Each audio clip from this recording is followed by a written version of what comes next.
kumai makti nate asiba haibasidabu adubu kumai dongna tawre asiba ko bulaina sanariba aronba madi aphongba kumai se khunja ayamba machin chatpa makai wakhane adubu khanaba yaba khanarba madu asiba umdo numit leiringe losinaba thorang tawnaba hotnari punna mangamatada asiba changdo poloinaba tawre adubu kanana hai siriba ngangdo poloiba nungaite aduna leibak leiru nungdoina phumjillase asumna mokhoisingda hojikti yanaba magi makha pona siriba chang ani madi poloire aduga pikliba ngangduna mangdu maktada mapa chaba mayengla phummi asumna poloiduna loirakpagi matang adaida numitusu tamna tamna tachilagle poloibusu loire ngasidi yam seksina athapadagi khangbai behenba maiba matanaduna ningthijana khullekai na ahal mayamna laptakna leplaga mangthongdo ngasidi thingle lepalaitina chuba nongsu hojikti puang hangkhre atia pumada pairamba mubale chinsu hojikti mangkhre numit tarakpaga kaiga hojikti tagup taranganba thawan michaksingsu thokpa horagle asumna numit ke tasalkpaga mai poloiba yawrubugi isingda irupnaruba matung magi yumdoina hanakre matamdi haukhibana asum thingjilakpana kanasu lambi lamjawda mapal thongnadre nupi angang ayambadi kibana makhon mawa phau tanade akibana masamarin phanduna sanduktuna leiribasu sudaba nomdabadi adabana lukhoiga mangol jagwa anido wangoirumdagi phaujillaga turel khungbalomduda migi luhongba magi thabak mayam suruba matung mayum yawnaba prapra phalagle makoini nongni che wangoide su leib aduna ngasi ngara khullekai sida thokiba thodo wato amatagi maramda kaimta khanglamde makoini di chumchat wakhal nungaina thabak surubagi kon phenglubagi sen mayam phangduna harau lai sumnatagi masada akiba makhakta difawe pung thingjanringe nasik mapadu lalaga yum yawbasini makoini ne khalliba aduna nido khara sunai sammi aiduna turel khungbalomduda phaujillaga ta lai ngasidi torch light maikhet candle thengna mamna chatpagi akibadagi ngakthoknaba haiduna fajana sem saduna thawang tawduna purakle asumna nido wari nungaiba saduna lambi tension na baiduna lakpana lai harauba laibung mapado yawrale laibung mapado yawrpa matamda masada yam hainadaba ma makhoinigi masada phauba horakle ngasidi laibungdo hek yengbada nahange iman manadabadong tawe isuk pudong tawe lai harauba laibungdugi maparomda yeng anido lanthorle mapadu hek lanthokpada ngairi turel khungbalomda mi chatpadong tabu manba soro lawu makhol kara charot habung leiba adomda tare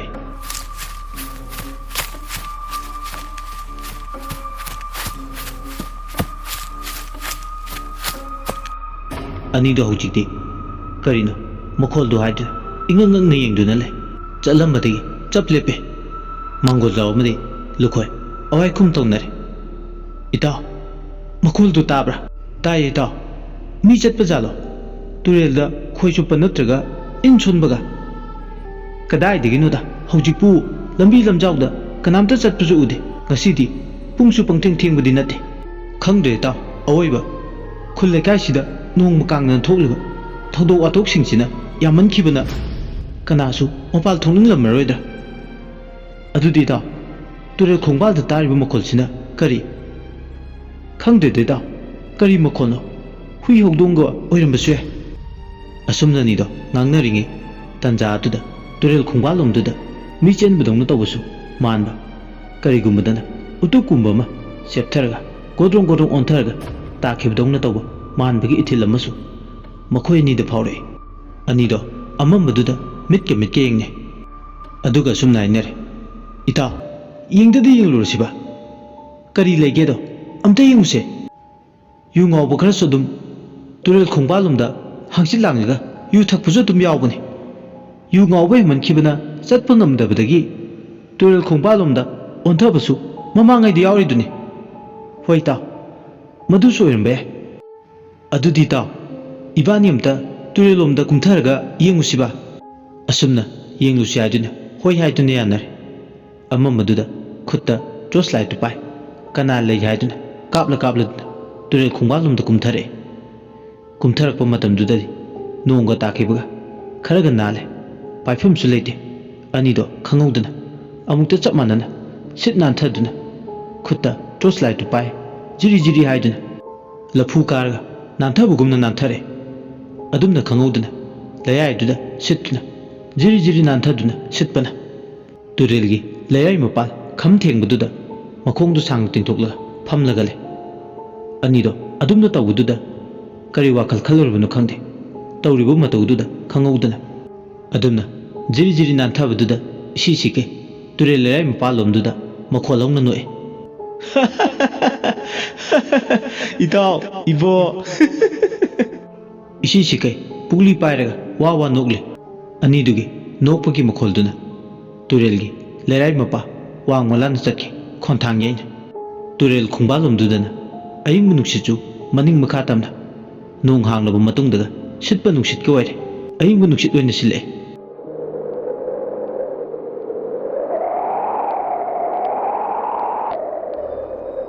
ꯑꯅꯤꯗꯨ ꯅꯣꯛꯑꯦ ꯃꯈꯧ ꯄꯣꯡꯅ ꯅꯣꯛꯈꯩ ꯅꯣꯛꯂꯨꯔꯒ ꯑꯃꯨꯛ ꯑꯅꯤꯗꯣ ꯇꯨꯃꯤꯟ ꯇꯨꯃꯤꯟ ꯂꯩꯈ꯭ꯔꯦ ꯑꯅꯤꯗꯨꯅ ꯈꯜꯂꯨꯔꯤꯕꯁꯤꯡꯗꯣ ꯇꯥꯌꯣꯟꯅꯔꯝꯕꯗꯨꯗꯗꯤ ꯋꯥꯈꯜꯗ ꯈꯜꯂꯝꯕꯅ ꯑꯃ ꯇꯧꯔꯝꯕꯅ ꯑꯃ ꯑꯣꯟꯊꯣꯛꯅꯁꯨ ꯇꯥꯌꯣꯟꯅꯕ ꯑꯃ ꯍꯥꯏꯕꯗꯨ ꯑꯣꯏꯔꯦ ꯃꯈꯣꯏ ꯑꯅꯤꯅ ꯈꯜꯂꯝꯕꯅ ꯃꯤ ꯂꯩꯔꯝꯒꯅꯤ ꯍꯥꯏꯅ ꯈꯜꯂꯝꯕꯅꯤ ꯑꯗꯨꯕꯨ ꯀꯅꯥꯁꯨ ꯂꯩꯔꯝꯗꯕꯁꯤꯗ ꯀꯣꯛ ꯁꯥꯕ ꯑꯃ ꯐꯥꯎꯏ ꯑꯅꯤꯗꯣ ꯃꯁꯥꯗꯨ ꯇꯨꯔꯦꯜ ꯃꯄꯥꯜꯗꯨꯗ ꯑꯗꯨꯃꯛ ꯐꯝꯗꯨꯅ ꯂꯩꯕ ꯌꯥꯗꯕꯅꯤꯅ ꯐꯨꯛ ꯍꯧꯒꯠꯂꯛꯏ ꯑꯗꯨꯒ ꯑꯋꯥꯏ ꯈꯨꯝ ꯇꯧꯅꯔꯦ ꯏꯇꯥꯎ ꯀꯅꯥ ꯀꯅꯥ ꯑꯣꯏꯔꯖꯥꯠꯅꯣ ꯇꯨꯔꯦꯜ ꯈꯣꯡꯕꯥꯜꯂꯣꯝꯗ ꯆꯦꯟꯕꯒꯤ ꯃꯈꯣꯜ ꯃꯋꯥ ꯇꯥꯔꯝꯂꯒ ꯀꯨꯝꯊꯔꯒ ꯌꯦꯡꯕꯗꯅ ꯀꯅꯥꯁꯨ ꯂꯩꯔꯝꯗꯕꯁꯤꯕꯨ ꯆꯃꯝꯅꯕ ꯑꯃ ꯐꯥꯎꯏ ꯍꯣꯏꯅꯤ ꯏꯇꯥꯎ ꯑꯗꯨꯅꯤ ꯑꯩꯁꯨ ꯍꯥꯏꯔꯤꯁꯦ ꯑꯣꯟꯊꯣꯛ ꯌꯥꯡꯅ ꯅꯪꯍꯧꯔꯣꯏ ꯃꯇꯥꯒꯨꯝ ꯍꯦꯛ ꯃꯥꯡꯈꯤꯗ ꯅꯠꯇ꯭ꯔꯒꯅ ꯏꯇꯥꯎ ꯀꯩꯗꯧꯔꯕ ꯇꯝꯅꯕ ꯍꯧꯔꯖꯥꯠꯂꯣ ꯑꯗꯨꯃꯥꯏ ꯍꯥꯏꯅꯨ ꯏꯇꯥꯎ ꯄꯨꯡꯁꯨ ꯉꯜꯂꯤ ꯄꯪꯊꯦꯡ ꯊꯦꯡꯕꯁꯨ ꯅꯠꯇꯦ ꯍꯧꯖꯤꯛꯄꯨ ꯀꯗꯥꯏꯗꯒꯤ ꯇꯝꯅꯕꯅꯣ ꯈꯪꯗ꯭ꯔꯦꯗ ꯈꯨꯜ ꯂꯩꯀꯥꯏꯁꯤꯗ ꯁꯤꯠꯂꯤꯕ ꯑꯁꯥꯕ ꯌꯥꯟꯁꯤꯟꯅꯕ ꯅꯨꯡꯁꯤꯠꯁꯤꯅ ꯃꯔꯝ ꯑꯣꯏꯔꯒ ꯅꯇꯥꯎꯗꯤ ꯑꯐꯕ ꯋꯥꯈꯜ ꯑꯃꯠꯇ ꯐꯥꯎ ꯈꯟꯕ ꯉꯝꯗ꯭ꯔꯦ ꯌꯥꯝꯅ ꯈꯟꯖꯤꯜꯂꯨꯔꯨꯅꯨ ꯏꯇꯥꯎ ꯀꯅꯥꯁꯨ ꯂꯩꯇꯦ ꯈꯪꯂꯕꯅꯤꯅ ꯍꯧꯖꯤꯛꯇꯤ ꯌꯨꯝ ꯌꯧꯅꯕ ꯆꯠꯍꯧꯕꯅ ꯐꯅꯤ ꯏꯇꯥꯎ ꯍꯥꯏꯒꯨꯝꯗꯅ ꯏꯇꯥꯎ ꯑꯗꯨ ꯏꯇꯥꯎ ꯂꯩꯈꯣꯝ ꯂꯩꯅꯥꯡ ꯏꯇꯩ ꯏꯇꯩ ꯌꯨꯝ ꯌꯧꯅꯕ ꯆꯠꯄꯗꯣ ꯅꯨꯡꯉꯥꯏꯒꯗꯕ ꯃꯥꯟꯗꯦ ꯐꯤꯔꯣꯜꯁꯦ ꯈꯖꯤꯛ ꯇꯨꯔꯦꯜ ꯏꯁꯤꯡꯁꯤꯗ ꯊꯥꯗꯣꯛꯀꯦ ꯍꯣꯏ ꯏꯇꯥꯎ ꯑꯩꯁꯨ ꯅꯤꯡꯁꯦ ꯂꯩꯈꯣꯝ ꯉꯥꯛꯇ ꯉꯥꯏꯔꯦ ꯏꯕꯥꯅꯤ ꯁꯨꯕ ꯗꯁꯥ ꯍꯥꯏꯗꯨꯅꯤ ꯍꯣꯏ ꯏꯇꯥꯎ ꯁꯤꯁꯨ ꯗꯁꯥ ꯃꯈꯜ ꯑꯃꯅꯤ ꯑꯁꯨꯝꯅꯅꯤꯗꯣ ꯋꯥꯔꯤ ꯁꯥꯟꯅ ꯁꯥꯟꯅꯅ ꯇꯨꯔꯦꯜ ꯃꯄꯥꯜꯗꯨꯗ ꯂꯦꯞꯂꯒ ꯑꯃꯣꯠꯄ ꯂꯩꯈꯣꯝ ꯂꯩꯅꯥꯡ ꯇꯩꯔꯕ ꯐꯤꯕꯝ ꯑꯃ ꯏꯇꯥ ꯇꯥꯗ꯭ꯔꯕ ꯃꯟꯖꯨꯟꯅꯔꯕ ꯃꯐꯤ ꯃꯔꯣꯜ ꯑꯃꯣꯠꯄꯗꯣ ꯇꯨꯔꯦꯜ ꯏꯁꯤꯡꯗꯨꯗ ꯀꯕꯛ ꯀꯕꯛ ꯃꯈꯨꯠ ꯈꯨꯖꯣꯛꯇꯨꯅ ꯁꯣꯛꯀꯠꯂꯒ ꯑꯃꯣꯠꯄ ꯃꯐꯤ ꯃꯔꯣꯜꯗꯣ ꯁꯨꯗꯣꯛ ꯆꯥꯝꯊꯣꯛꯇꯨꯒꯤ ꯇꯨꯔꯦꯜ ꯃꯄꯥꯜꯗꯨꯗ ꯃꯈꯣꯏ ꯑꯅꯤ ꯃꯈꯨꯠꯇ ꯇꯣꯔꯆ ꯂꯥꯏꯠꯇꯨ ꯄꯥꯏ ꯆꯥꯝꯗꯨꯒꯤ ꯇꯧꯔꯤ ꯃꯇꯝꯗꯨꯗ ꯇꯨꯔꯦꯜ ꯋꯥꯡꯃꯔꯣꯝꯗ ꯑꯉꯥꯡ ꯂꯥꯡꯕꯒꯤ ꯀꯣꯏꯆꯦꯟ ꯆꯦꯟꯕꯒꯤ ꯃꯑꯣꯡꯗ ꯂꯥꯛꯅ ꯐꯅꯔꯒ ꯁꯥꯟꯅꯕ ꯃꯥꯟꯕꯒꯤ ꯃꯈꯣꯜꯁꯤꯡ ꯃꯅꯥꯗ ꯇꯠꯇꯅ ꯇꯥꯕ ꯍꯧꯔꯛꯂꯦ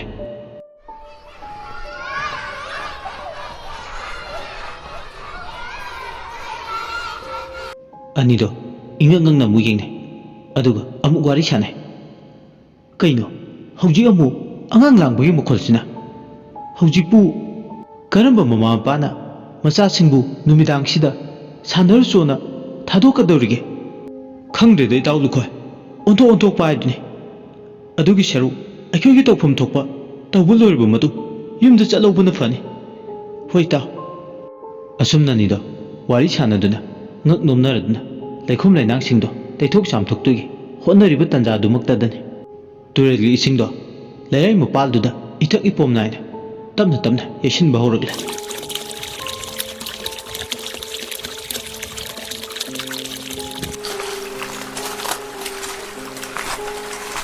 ꯖ꯭ꯋꯥꯔ ꯀꯥꯕꯒꯨꯝ ꯂꯥꯏꯖ ꯏꯁꯤꯡꯗꯣ ꯇꯨꯔꯦꯜ ꯃꯄꯥꯜꯗꯨꯗ ꯏꯄꯣꯝ ꯅꯥꯏꯔꯦ ꯑꯅꯤꯗꯣ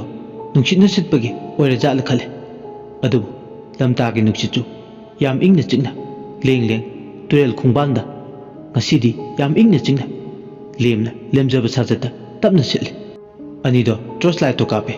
ꯇꯨꯔꯦꯜꯒꯤ ꯏꯆꯦꯜ ꯑꯗꯣꯝꯗ ꯑꯅꯤꯗꯨ ꯌꯦꯡꯂꯨꯕ ꯃꯇꯝꯗ ꯑꯉꯥꯡ ꯃꯆꯥ ꯀꯁꯥ ꯑꯍꯨꯝꯈꯛ ꯀꯨ ꯑꯃꯒꯤ ꯃꯅꯨꯡꯗ ꯃꯈꯨꯠꯇꯨꯅ ꯅꯧꯗꯧꯅ ꯇꯧꯔꯒ ꯇꯨꯔꯦꯜ ꯋꯥꯡꯃꯔꯣꯝꯗꯒꯤ ꯃꯈꯣꯏꯅ ꯂꯩꯔꯤꯕ ꯃꯥꯏꯀꯩ ꯑꯗꯣꯝꯗ ꯅꯣꯛꯈꯦꯗꯨꯅ ku mathaktuda tongduna hibu saduna holaklibado makhoi ani mamitta ure anido torchlight ki mangalduda minna ubuda thajanningai oidraba akiba tamthiba saklodu ubada ngakpana kham thengle turel isingdo nungsichu lili secharabasu ipak iriendo iwai inil kanbasu sum kanbe henjelale akibagi saklone isingduna langlakliba angang ahumduna hi sana holakliba kudugi maningda nganuna iroiduna sanabugo angang mari amasu tungyan tamna iroiduna inare akibagi masakne awubuna ngaklagadaba amukta udriba kumai ado makhoi anidi ure turel khongbalomduda chap leptuna khutta torchlight mangalduna angangsingduda kaplaga tumin yenglaga le angangsingduna kudu hidongna yam thawai tana noktuna makhoina leiba layai tamna honjalagle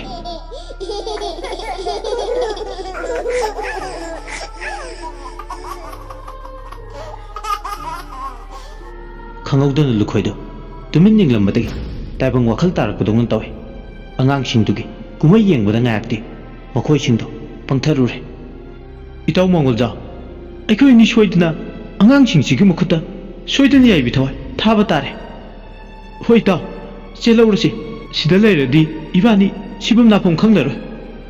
hoi aduni chatlawrasi yum yognaba asumna nido nan khrebla layai tuda khutta torchlight mangandu kaptuna thawai khubak thaptuna leirai mathak makhoina lakpa lambidu yognaba laijabi thaduna tung hanna yinglamduna changkhatle anidu punsida soknaba lanpham amada wabagumna warame haifum khangdaba awaba amani anido amu chapmanana changkhatpana leirai mapaldo yoromdai ngayaktudane mangol jawdu matang chadana amu netlubadagi hanagi matagum jara launa sittuna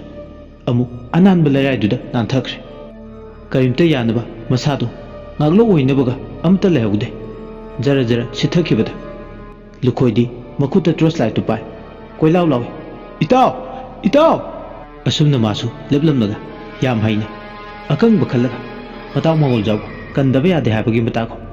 masu masada pakatpa thakatpa magaloinana chenthare somduna turel ipak yai duda kuda hibu sana holakpado hojikti leirai mopal yorogle aduga kudugi manungdagi angang ahumdo amukta chapmanana phalauna chongtharaklaga leirai mopalda taduna leba mangol jawgi makhong namadu tap launa pai turel ising irol nungduda singthadugi tawri angang ahumduda nate tunglomdagi iroiduna inarakhiba makhoi maridusu phalauna turel leirai lomduda songsille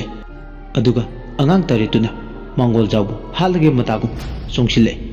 aduga turel mopalda khamliba kudugi manungda hapsandugi tawri mangol jawna itaw lukhoi natawgi thawai tadi kanbiu itaw lukhoisu tawphum khangde ngayakti kokchawbi kai lukhoisu anga hoduna koilaw lawi kana lege aikoi iteng amta pangbiyo itawgi thawai tadi kanminase itaw se asi haiga mahak matawgi mukhoto lamaga leirai mathak adomda chingkhatnaba honnare adubu angakpane angang tarit adudi nokheduna nungairaba tanthada mangol jawdu makhutta chalni khanduna lakthaduna kochinglaga turel mapalda taduna leiriba kudugi manungda haptugi kana thorang thoksille angang tarituna mangol jawgi lejaramba thongna lingjit punuma maying tahanbadong phawale magi mayai pumba chamanduna angang tarituna mangol jawu chingthanaba hotnabada lukhoina khuruk thangbudu ubuda makhoi singado khoidau thitle lukhoida chumuklaga mabusu chamanana turel manungda chingtharaga namsillaga hat kyaiduna chapchana khankhre lukhoigi masada angang singado songsingi thaurangle adubu lukhoigi masada soklu thingluba matamda angang singado maina chingbadawna mafang uthaktagi yubi kenbadawna pup launa turel maiduda loina tare angang singdo hojikti mai loina lukhoigi masada sokluba matamda chaina lising phawbudungna tawi